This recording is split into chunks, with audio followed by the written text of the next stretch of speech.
তবে কি যুদ্ধের দিকে এগোচ্ছে পশ্চিম এশিয়া? গাজায় ইসরায়েলি হামলার পর লেবাননে হেজবোল্লাহ নিকেশ এবং ইরানের পাল্টা গত কয়েক সপ্তাহ পরপর ঘটনাক্রম সেই আশঙ্কাকেই জোরদার করছে। হেজবোল্লাহ চিফ হাসান নাসরাল্লাহকে ইসরায়েলে মারার পর মঙ্গলবার অন্তত 102 মিসাইল ছুড়েছে ইরান। ইসরায়েল সবকটি ক্ষেপণাস্ত্রকেই ধ্বংস করেছে, কিন্তু তারাও যে ইরানকে ছেড়ে কথা বলবে না সেটাও স্পষ্ট। এক্ষেত্রে জোরদার হচ্ছে ইরানের নিউক্লিয়ার সাইটগুলোতে ইসরায়েলি হামলার আশঙ্কা। অন্যদিকে সূত্রের খবর, ইরানের খতম তালিকার শীর্ষে রয়েছেন ইসরায়েলি প্রধানমন্ত্রী বেঞ্জামিন নেতানিয়াহু এবং প্রতিরক্ষা মন্ত্রী ইয়োভ গ্যালান্ট।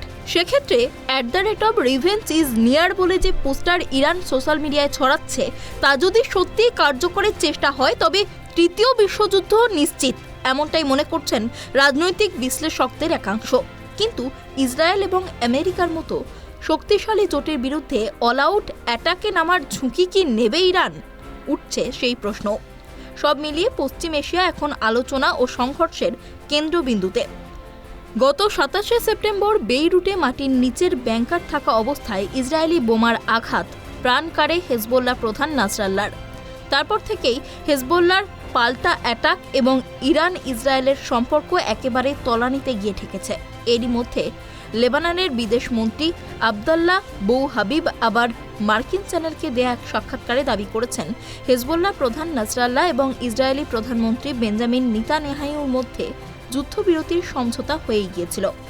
আমেরিকা এবং ফরাসি প্রতিনিধিদের সেই যুদ্ধবিরতির সিদ্ধান্তের কথা জানানোও হয়ে গিয়েছিল, কিন্তু তা কার্যকর হওয়ার আগেই ইসরায়েলি অ্যাটাকে হেজবোল্লাহ প্রধানের মৃত্যু।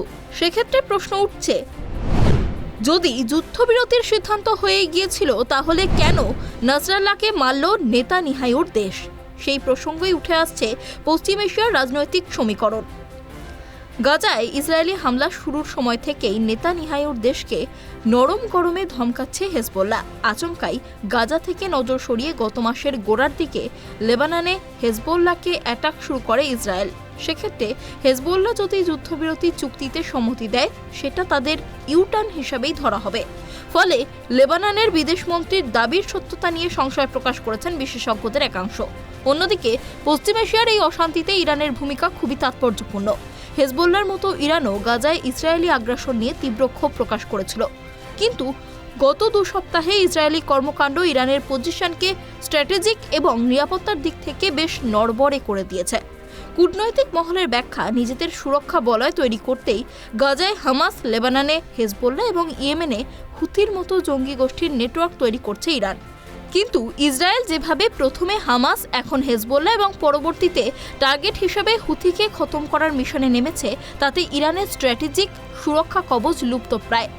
আর সামরিক শক্তির দিক থেকে ইসরায়েলের সঙ্গে পেরে উঠবে না ইরান। ফলে তেহরান এই মুহূর্তে নেতানিয়াহুর দেশের সঙ্গে সরাসরি যুদ্ধে যেতে চাইবে না, এমনটাই মনে করছে আন্তর্জাতিক মহলের বড় অংশ। তাদের ব্যাখ্যা, সম্ভবত সেই কারণেই ইসরায়েল হেজবোল্লাহ প্রধানকে ব্যাংকারে মারার পরেও ইরান সেভাবে জবাব দিচ্ছে না। ইসরায়েল ইরানের এই রাজনৈতিক সমীকরণে গুরুত্বপূর্ণ ভূমিকা রয়েছে আমেরিকারও। মূলত মার্কিন সামরিক মদত পেয়েই হামাস, হেজবোল্লাহ এবং ইরানের বিরুদ্ধে পুরোদমে লড়ছে ইসরায়েল। নাসরাল্লাহর হত্যার বদলা হিসাবে গত মঙ্গলবার ইরান যখন প্রায় 200টি ক্ষেপণাস্ত্র ছুড়েছে, সেগুলিকে রোখার ক্ষেত্রে আমেরিকার সমর্থন পেয়েছে ইসরায়েল। কিন্তু এখন যখন ইরানের পরমাণু কেন্দ্রে হামলার আশঙ্কা দানা বাঁধছে, তখন বন্ধু আমেরিকাকে সম্ভবত পাশে পাবে না ইসরায়েল। কারণ এ ব্যাপারে প্রশ্ন করা হলে মার্কিন প্রেসিডেন্ট জো বাইডেনের জবাব ছিল, ইসরায়েল এমন কোনো হামলা করলে আমেরিকা মোটেই সমর্থন করবে না। ইসরায়েলের পরবর্তী পদক্ষেপের ব্যাপারে আমরা ওদের সঙ্গেই আলোচনা করব। G7 গোষ্ঠীভুক্ত সব দেশই মনে করে ইসরায়েলের প্রত্যুত্তর দেওয়ার অধিকার রয়েছে, কিন্তু তাদেরও সব দিক মাথায় রেখে পা ফেলতে হবে। অর্থাৎ ইসরায়েল আত্মরক্ষার নামে মারাত্মক কিছু ঘটাক, সেটা চাইছে না সতর্ক আমেরিকা। সেক্ষেত্রে পুরো নজরই এখন ইসরায়েলের দিকে, কারণ গাজায় যুদ্ধ শুরু এবং হামাসের হাতে একাধিক ইসরায়েলি পণবন্দী হওয়ার পর দেশের মধ্যে জনক্ষোভের মুখে পড়েছেন নেতানিয়াহু। তার জনপ্রিয়তার গ্রাফ নিম্নমুখী।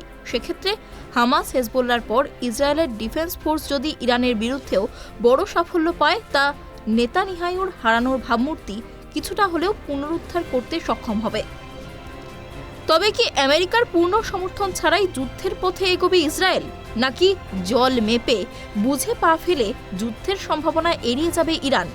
অঙ্ক ক্রমেই জটিল হচ্ছে আর বাড়ছে যুদ্ধের সমাপ্তি নিয়ে প্রশ্ন। Bureau report, tribe TV Bangla.